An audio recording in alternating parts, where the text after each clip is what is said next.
अस्सलाम वालेकुम, कैसे हैं आप लोग। तो काफ़ी सारे लोगों के दिल और दिमाग में कन्फ्यूजन थी कि आरबी का मतलब क्या है। कुछ लोग रजब बट समझ रहे थे, कुछ लोग समझ रहे थे रॉयल ब्लेस, और कुछ और पता नहीं क्या क्या। ठीक है, तो आज ये मैं इसको पूरा नाम लिखवा दूँगी। ठीक है, आरबी आपको पता है इसका क्या मतलब है, और पूरा आरबी मतलब बट, और आगे नाम आपको पता ही है। अब कुछ घंटों का इंतज़ार कीजिए और वीडियो का भी इंतज़ार कीजिए। अस्सलामुअलैकुम जी, वेलकम बैक करता हूँ एक ब्रांड न्यू वीडियो के अंदर। तो आज की वीडियो करते हैं जी शुरू। यार आप लोगों ने पीछे इस टाइम ये क्लिप देखा होगा जिसके अंदर जी फातिमा खान ने एक बहुत ही बड़ा सरप्राइज अनाउंस कर दिया रजब भट्ट के लिए और रजब भट्ट की ऑडियंस के लिए कि जी मैं अपने हाथ पर पूरा नाम लिखवाऊंगी रजब भट्ट का। खाली आरबी नहीं लिखा होगा, उसके नीचे पूरा नाम लिखा होगा रजब भट्ट। तो भाई इस टाइम क्या रिएक्शन आता है रजब भट्ट का और रजब भट्ट की ऑडियंस का, इस पर क्या रिएक्शन आता है। तो यार मैं तो यही कहूंगा कि फातिमा खान भाई ब्लैक मेलिंग पर उतर आई है पूरा और भाई मेंटली तौर पर टॉर्चर करना शुरू कर दिया उसने रजब भट्ट को। अब भाई देखते हैं क्या होता है क्या नहीं होता। खैर ये टॉपिक ही कोई और है, डिफरेंट है। तो दोस्तों आज का हमारा टॉपिक ये है कि जी 9 तारीख को, इस महीने की 9 तारीख को रजब भट्ट को क्लब कर लिया गया और उसको एक नोटिस भिजवा दिया गया जो उसका नया घर है पार्क व्यू सिटी के अंदर। तो भाई आप लोगों से रिक्वेस्ट है, आप लोग ये वीडियो देखिए। एक जर्नलिस्ट है वो भाई बहुत ही ऑथेंटिक किस्म की इन्फॉर्मेशन लोगों तक पहुंचाते हैं, बहुत ही अच्छी इन्फॉर्मेशन उनकी होती है, बहुत ही इन्फॉर्मेटिव उनकी वीडियोस होती हैं। तो आप लोगों ने इस वीडियो के एंड तक लाजमी देखना, वीडियो को स्किप नहीं आप लोगों ने करना। तो दोस्तों आप लोगों ने ये जर्नलिस्ट की बातें बड़ी गौर से सुननी है। ये स्क्रीन पे आप देख रहे हैं, ये जारी कर दिया गया है।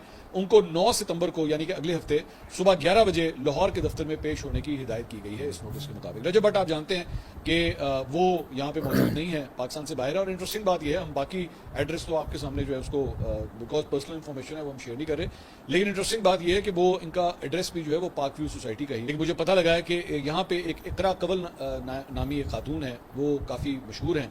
तो उनको और मोहम्मद अनस अली, इनको भी जो है वो 9 सितंबर के नोटिस जो हैं वो जारी हो गए हैं और इनसे भी कहा गया कि जनाब पेश हो जाएं।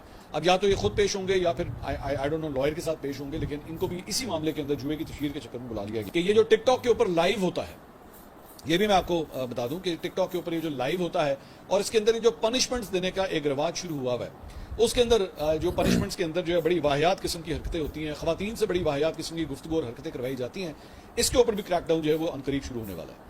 क्योंकि चंद ऐसी वीडियोस जो हैं वो सामने आई हैं जहां पे लड़कियों से, खवातीन से जो है बड़ी ही नामुनासिब किस्म की फरमाइशें की गई पनिशमेंट के नाम के ऊपर, और उसकी वजह से जो है वो व्यूज शूज वगैरह तो आ जाते हैं, बड़ा मतलब हजारों की तादाद में लोग जो है उसको देख रहे होते हैं, लेकिन बड़ी घटिया और वाहियात किस्म की वो ट्रांसमिशन होती है। तो इसके अगेंस्ट भी जो है वो कोई क्रैकडाउन करने का इरादा जो है वो national cyber crime investigation agency जो है वो बना रही है। अच्छा दोस्तों, अब इन 4 बंदों का नाम लिया जा रहा है, अनस अली का, सिस्टोलॉजी इकरा कमल का, नदीम नानी वाले का और चौथा है जी रजब भट्ट। अब भाई इन 4 बंदों को नोटिस भेज दिया गया। अब भाई इन चारों में से तो भाई 3 बंदे पाकिस्तान के अंदर ही हैं। अनस अली भी पाकिस्तान में है, नदीम नानी वाला भी पाकिस्तान में है और सिस्टोलॉजी भी पाकिस्तान में है। भागा है जी रजब भट्ट। और वो क्यों भागा जी, यहाँ से पाकिस्तान छोड़ के क्यों गया जी, उसने भेजी थी एक जज पे लानत। नाउज़बिल्ला एक ऐसे बंदे ने उस बंदे पे लानत भेजी है कि यार बंदा मुंह से कोई बात निकालता है, यार लानत है ऐसे बंदे पे जो बिना सोचे समझे मुंह से बकवास कर देता है। तो भाई इस केस में जब उसने जज को लानत भेजी है तो उसे पाकिस्तान में खतरा था, इस वजह से भाई वो पाकिस्तान छोड़ के दुबई भाग गया। अब भाई अब बात आती है जी इस केस पे, गैम्बलिंग वाले केस पे। तो जी गैम्बलिंग का जो केस है वो बहुत ही स्ट्रॉन्ग केस है, जो कि जी रजब भट्ट ने भी इस ऐप की प्रमोशन की है। तो भाई कहा यह जा रहा है कि जी अगर इन 4 बंदों को नोटिस तो भेज दिया गया, अगर इन 4 में से कोई बंदा पेश नहीं होता, जैसे कि जी रजब भट्ट बाहर गया हुआ तो वो पाकिस्तान नहीं आता, तो हमारे जो पाकिस्तान के अदारे हैं उनको इतने इख्तियारात हैं कि भाई वो बाहर के इंटरपोल को मैसेज कॉल करके तो भाई रजब भट्ट को यहाँ पर पाकिस्तान बुलवा लें। अब मैं आप लोगों को सुनाता जी मिस्टर पतलू का पॉडकास्ट। मिस्टर पतलू साहब का जब का पॉडकास्ट हुआ है, रेहान तारिक ने भाई ठान लिया कि इसको गंजा करना ही करना है, इसको गंजा करके पूरे पिंड के अंदर घुमाना ही घुमाना है। तो भाई रेहान तारिक ने भाई ओपन चैलेंज कर दिया। तो भाई मिस्टर पतलू के ऑडियंस की तरफ से रेहान तारिक को धमकियां होना शुरू हो गई, धमकियां देना ऑडियंस ने शुरू कर दिए। मिस्टर पतलू के ऑडियंस ने रेहान तारिक, तो भाई रेहान तारिक ने एक बहुत ही बड़ी ऑफर दे दी है जाहिल मिस्टर पतलू को। तो आप लोगों ने इस वीडियो के एंड तक लाजमी देखना है। आपने ये कहा, मैं बहुत कुछ कहा वैसे तो आपने अपनी जबान के अंदर, मैं बिल्कुल आपको जवाब ना देता, लेकिन मेरे चाहने वालों ने, हमारे आरटीएस के फॉलोअर्स ने ये कहा कि इस पे रिस्पॉन्ड करना चाहिए, तो मैं कह रहा हूं अदरवाइज आप जैसे लोगों के बारे में है कि कालू सलाम, जाहिलों से सिर्फ सलाम करो और निकल जाओ। लेकिन बात निकली है तो फिर दूर तलक जाएगी। आपने ये कहा कि मैं बताऊंगा पॉडकास्ट किसको कहते हैं, हम बताएंगे पॉडकास्ट कैसे होता है। अब मैं आ गया हूं, बस लॉन्च होने दे। और आपने चैलेंज किया, हमारे लोग ये समझ रहे हैं कि आप क्योंकि चैलेंज कर चुके हैं कि मैं सवाल करूंगा, आप देना जरा मेरे पास आए ना पॉडकास्ट करने के लिए। तो भाई हम आपके पास गए थे पॉडकास्ट करने के लिए, मैं आपको कह रहा हूं कि आप मेरे पास आए ना पॉडकास्ट करने के लिए। आए ना जरा खुशबू लगा के, जैसा सवाल करना चाहते हैं करें, जवाब आपको मिलेगा।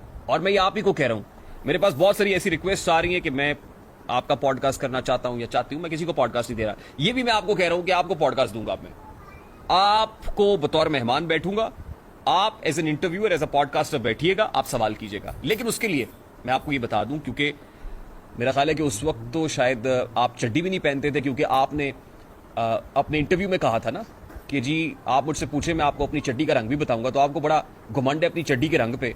तो मुझे ये जानने में कोई दिलचस्पी नहीं है, मैंने उस वक्त भी आपको बता दिया था। लेकिन मैं आपको ये बता दूं कि शायद आप उस वक्त चड्डी पहनते भी नहीं थे और आपको पता ही नहीं था चड्डी होती क्या है, जब से मैं जर्नलिज्म में हूं, ठीक है ना। और दूसरा ये कि आप लीडर तो कहते हैं अपने आप को, लेकिन आपसे बड़ा गीदड़ कोई नहीं है। उस पॉडकास्ट के फौरन बाद आप रात की तारीकी में बरास्ता कराची कतर रवाना हो गए। तो भाई थोड़ी दिलेरी करें, वहां बैठ के अपनी ब्रॉड ऑन करके ये धमकियां ना दें, ना ही जाती हमले करें, ना ही फैमिली को धमकाएं। क्या घोड़ा क्या घोड़े का मैदान, मैं बैठा हूं, फौरन आए। चले मैं आपको कहता हूं कयामत तक का वक्त है, क्योंकि मुझे पता है आपने आना उना तो है कोई नहीं। डरपोक आप एक नंबर के हैं, क्योंकि मेरे पास आपके मुतासरीन के बहुत सारे मैसेजेस आ रहे हैं। आपके जो मुतासरीन है उनकी लाइन लगी हुई है।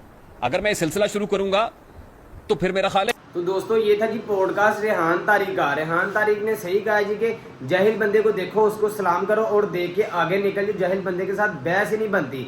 तो भाई जाहिल बंदा कौन था? भाई मिस्टर पतलू था, क्योंकि जी उसका पता रेहान तारिक के पहले पॉडकास्ट के अंदर ही पता चल गया था।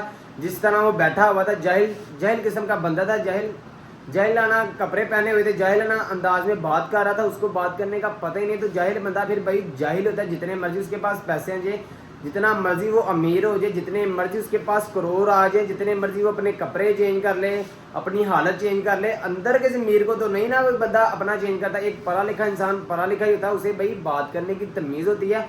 और एक जाहिल अनपढ़ गुवार बंदा एक जाहिल बंदा ही रहता है, वो कभी चेंज नहीं हो सकता। तो भाई एक ही जगह पे इन दोनों को रेहान तारिक ने भाई इकट्ठा कर लिया, रजब भट्ट को भी और साथ में जी मिस्टर पतलू को, दोनों गवार बंदों को इन्होंने एक ही जगह पे इकट्ठा कर लिया। तो भाई ये दोनों मिस्टर पतलू और रजब भट्ट भाई फिर इनसे डरते हैं रेहान तारिक साहब से। अब भाई देखते हैं आगे क्या होता है, क्या नहीं होता आगे। मेरी जान जितने भी मेरे बंदे हैं ना, इनकी सारी वीडियो प्राइवेट करें, इनको कोई फेम ना दें। कोई बंदा मेरा और जहाँ कोई रजब का बंदा, कोई भी इन बंदों की वीडियो ना लगाए, मेहरबानी होगी। आप ना पॉजिटिव ना नेगेटिव करो ही ना, पर हाँ कोई ना। जब इनको किसी भी चीज पे व्यूज नहीं मिलेंगे ना, ये बोलेंगे, बोलना बंद कर देंगे, कोई नेक्स्ट बंदा ढूंढेंगे। जितनी भी पुरानी इनकी लगाई हुई है ना, सारी प्राइवेट करें प्लीज हमारे लिए। तो दोस्तों ये थी मेरी आज की वीडियो। उम्मीद है कि आप लोगों को अच्छी लगी होगी। अगर अच्छी लगी है तो मेरी इस वीडियो को लाजमी सब्सक्राइब करें और बेल आइकन पर क्लिक करें, ताकि मेरी आने वाली नई नोटिफिकेशन और वीडियोज़ वगैरह आप लोगों तक पहुंच रहे। तो इसलिए मिलते हैं किसी और वीडियो में, तब तक के लिए अल्लाह हाफिज़।